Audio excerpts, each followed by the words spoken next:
তোমরা বাড়ির কাজের মেয়ের জন্য এতটা করলে আর বাবা বলে কিনা ভাবছি তোমাকে আর ছোট বউকে মাদার টেরেসার আশ্রমে পাঠিয়ে দেবো। হ্যাঁ, ওখান থেকে তোমরা পরের উপকার করবে। এসব সংসার ধর্ম তোমাদের জন্য নয়। তোমার দিদি ভাইয়েরও বাপের বাড়ি যাবার সময় ঘনিয়ে এসেছে।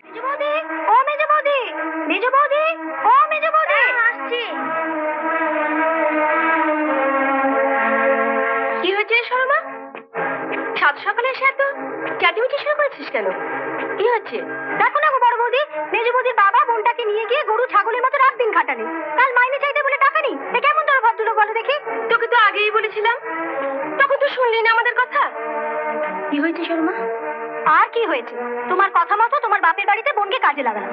15 দিন খাটিয়ে একটা টাকা না দিয়েও ভাগিয়ে দিলে। টাকা দেয়নি? চল, পরে ব্যাপারে না বলেই লাভ নেই। টাকা লোভ করেছিল, এখন বুঝুক ঠেলা। তুমি আমার বোনের চোখের সামনে এই এক গোছা টাকা তোমার বাবাকে দিলে। তোমাকে বাসে তুলে দিয়ে গিয়ে ফিরে গিয়ে টাকা চাইতে তোমার বাবা বললে টাকা নেই, পরে নিবি। এ কেমন ধরো জোচ্চ চিটিংবাজ লোক রে বাবা। বিনোদ কোথায়? ওই তো বাইরে দাঁড়িয়ে আছে। ঠিক আছে, তুমি কাজ করো, আমি অফিসে যাওয়ার পথে ওকে বাবার কাছে নিয়ে যাচ্ছি। ও গিয়ে কি করবে? ওরম জোচ্চের বাড়িতে আর কাজ করবে না। তুমিও টাকা পয়সা সব বুঝিয়ে দাও। তোমার বোনকে উপরে পাঠিয়ে দাও, আমি টাকা দিয়ে দিচ্ছি।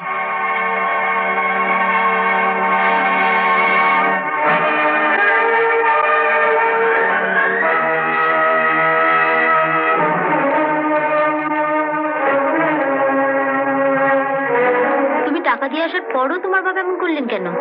কিছুই আমার মাথায় আসছে না। কয়েক মিনিটের মধ্যে বাবা 2,500 টাকা নিয়ে কি করলেন? তুমি কি এখনই যাচ্ছ? হ্যাঁ, আমাকে জানতেই হবে বাবা কেন সবার সামনে আমাকে এভাবে ছোট করে দিল। কি করেছে বাবা টাকাটা নিয়ে? বলতে পারবো না।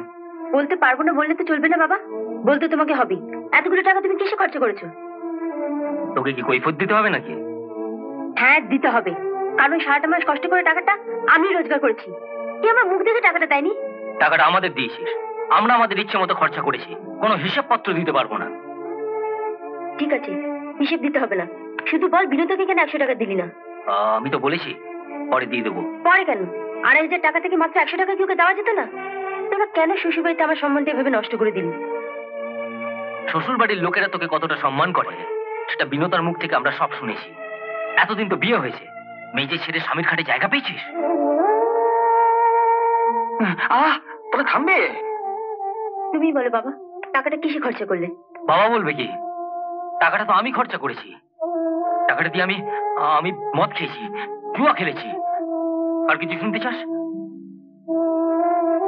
শোন শম্পা, তোর দেওয়া টাকা আমরা কিভাবে খরচ করব তার কৈফিয়ত যদি তোমাকে দিতে হয়, তাহলে সামনের মাস থেকে তোমাকে টাকা দিতে হবে না। আচ্ছা বাবা, আমি কি মেয়ে হয়ে জানতে পারি না তোমরা টাকাটা? বললাম তো আমরা তোকে কিছুই জানাবো না। তাতে যদি তোর টাকা দেবার হয় দিবি, নইলে দিবি না, বাস। ঠিক আছে, আমার অন্যায় হয়ে গেছে, এবার থেকে আমি আমার কর্তব্য করে যাব। তোরা তোদের ইচ্ছে মতো চ। চলি বাবা।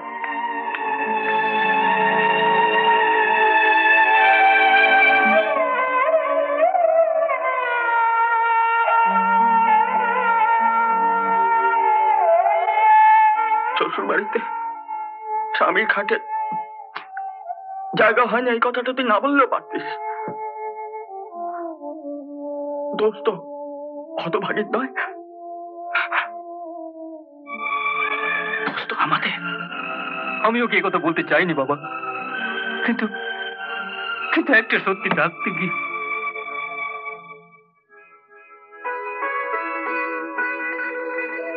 ওরে বাবা, এত মিষ্টি খেতে পারবো না। খেতে পারবো না বললি তো আর হবে না, এগুলো সব খেতে হবে। হ্যাঁ, আরে একসঙ্গে খেতে হবে না, গল্প করতে করতে খা। এই কদিন বোধহয় মেজো বৌদির বাপের বাড়িতে খুব খেয়েছিস না, ওই জন্য খেতে পারছিস না। খুব খেয়েছি না ছাই, রোজই ওই আলু সেদ্ধ আর ডাল। একদিনের জন্য মাছ আসেনি। নতুন বন্ধুর সঙ্গে তোমরা বুঝি গল্প করছো বড় বৌদি? করো করো, মনের মতন বন্ধু পেলে সবাই গল্প করে। নতুন বন্ধুর থেকে জেনে নাও কোন কোন বাড়ির কাজ খালি আছে, কেমন টাকা কুড়ি দেবে। ওসব জেনে আমরা কি করব? না বলা তো যায় না, তোমাদের দুজনের যে চরিত্র কোনদিন দাদারা ঠেঙিয়ে বের করে দেবে। হাসি, বড়দের সঙ্গে কিভাবে কথা বলতে হয় শেখো। কার কাছে শিখবো? তোমাদের কাছ থেকে? তোমরাই তো লোকের কি করে নিন্দা করতে হয় তাই শিখতে বসেছে একটা কাজের মেয়ের কাছে। শুনলে রবি, শুনলে এর সঙ্গেই ভাব ভালোবাসা রেখো, ভবিষ্যতে কাজে দেবে। তুই হাঁ করে কি দেখছিস? মিষ্টিগুলো গেল গেল মিষ্টিগুলো। একলা যদি খেতে না পারিস, এই তো নতুন বন্ধু দুটোকে একটু খাইয়ে দিস। মিষ্টি খেয়ে মুখ দুটো যদি একটু মিষ্টি হয়। দাঁড়াও, আজ আমি বাবাকে বলবো। তা হঠাৎ করে তোমরা দুজনে মিলে সরমার বোনকে ঘরে নিয়ে গিয়ে জোর করে মিষ্টি খাওয়াচ্ছিলে কেন? না মানে, মেজো বউয়ের বাপের বাড়িতে এই কদিন তো ওকে তেমন একটা কিছু খেতে দেওয়া হয়নি। বাহ, পরের জন্য তোমরা খুব ভাবো তো। ভাবতে তো হবেই বাবা, সরমার বোন হলেও তো ও তো একটা মানুষ। আর আমি বুঝি মানুষ নই? ছি ছি বাবা, এই কথা বলছেন কেন? থামো। তোমরা সরমার বোনকে ধরে বেঁধে খাওয়াতে পারলে, অথচ কখন সন্ধ্যা হয়ে গেছে, জল খাবার তো দূরের কথা, এক কাপ চাও আমি পেলাম না। ও মা, সে কি? দাঁড়ান আমি দেখছি। এই মেজ বৌমার বাড়ির হাঁড়ির খবর জানতে চাইছিলে না সরমার বোনের কাছ থেকে?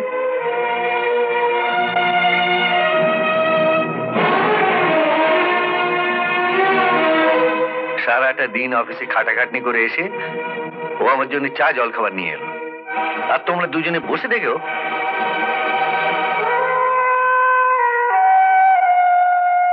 কার বাড়িতে হাঁড়িতে ভাত চাপলো কিনা সেই খবর না রেখে, নিজের বাড়িতে ঠিক সময় চায়ের কেটলিতে চাপলো কিনা সেই খবর রাখো, ভবিষ্যতে কাজ দেবে।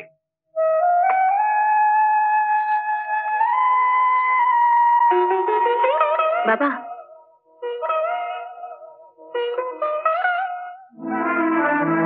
তোমরা বাড়ির কাজের মেয়ের জন্য এতটা করলে, আর বাবা বলে কিনা। বলো, দুঃখ হয় না? বটেই তো বটেই তো। না না না, কালী ব্যবস্থা করছি। কি করবে? ভাবছি তোমাকে আর ছোট বউকে, থামলে কেন? বলো বলো। ভাবছি তোমাকে আর ছোট বউকে মাদার টেরেসার আশ্রমে পাঠিয়ে দেবো। হ্যাঁ, ওখান থেকে তোমরা পরের উপকার করবে। এসব সংসার ধর্ম তোমাদের জন্য নয়। তুমিও তাহলে মেজো বউয়ের দলে? হ্যাঁ, আমিও মেজ বৌদির দলে। জানি, তুমি তো এখন আমাকে দেখতেই পারো না। পারি নাই তো। আমাকে তাহলে বাপের বাড়ি পাঠিয়ে দাও। বন্ধুকে খবর দাও, সেই দিয়ে আসবে। আমার আবার বন্ধুকে? কেন? সরমার বোন, যাকে আদর যত্ন করে মিষ্টি খাইয়েছিলে। তা আমি কি করব? দিদি ভাই তোকে ডেকে ঘরে আনলো। তোমার দিদি ভাইয়েরও বাপের বাড়ি যাবার সময় ঘনিয়ে এসেছে। এরকম আরো অনেক সিনেমা দেখতে হলে ডাউনলোড করুন ক্লিক অ্যাপ।